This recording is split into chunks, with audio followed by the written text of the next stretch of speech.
Maybe.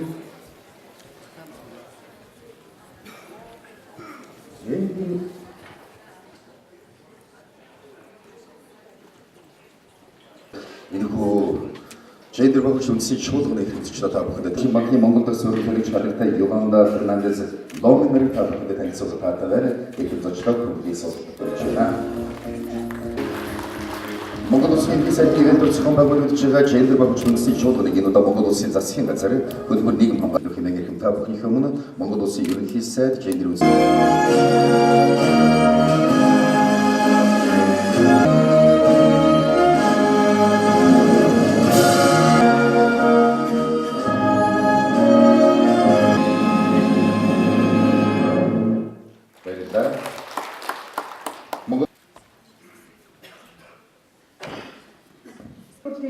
нэрийн өмнөөс болон хувьсаа чин сэтгэлийн халуун мэдчилгээ олон улсын хэм хэмжээг хүлээн зөвшөөрч хэрэгжилтэй дошин сайжирч байна.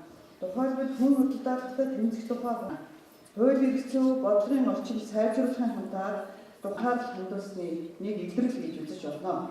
Улсын хурлаар хэлэлт Монгол улсын доктортой хөгжлийн үзэл баримт 2030 он хөгжлийн 5 дахь зорилт болох гендерийн тэгш байдлыг хангах Илэрсэн Монгол улсын хурлын дараагаар эрхэм зөвлөхөөр дамжуулах шуурганы зохион байгуулагчдын President, Excellencies, ladies and gentlemen of gender equality in Mongolia. Монгол улсад гендерийн тэгш байдлыг from the Millennium Development Goals. This was complemented by a number of шаардлагатай хүлээн зөвшөөрч нэгдсэн үндэсний байгууллагын гишүүн улс орнууд дотроо гендерийн тэгш байдлыг хангаж эмэгтэйчүүдийг эрхмэлжүүлэх нэлээд хийх юм аа.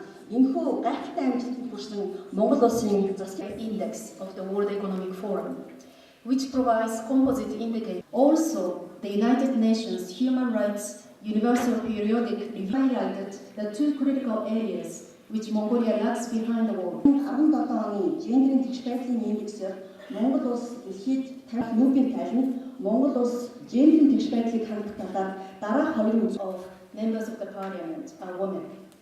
There are only 2 women, which was approved in 2012, has to be fully implemented. Эмэгтэйчүүдийн тоо одоо улсын хурлын гишүүдийн дөнгөж 17.1 байна.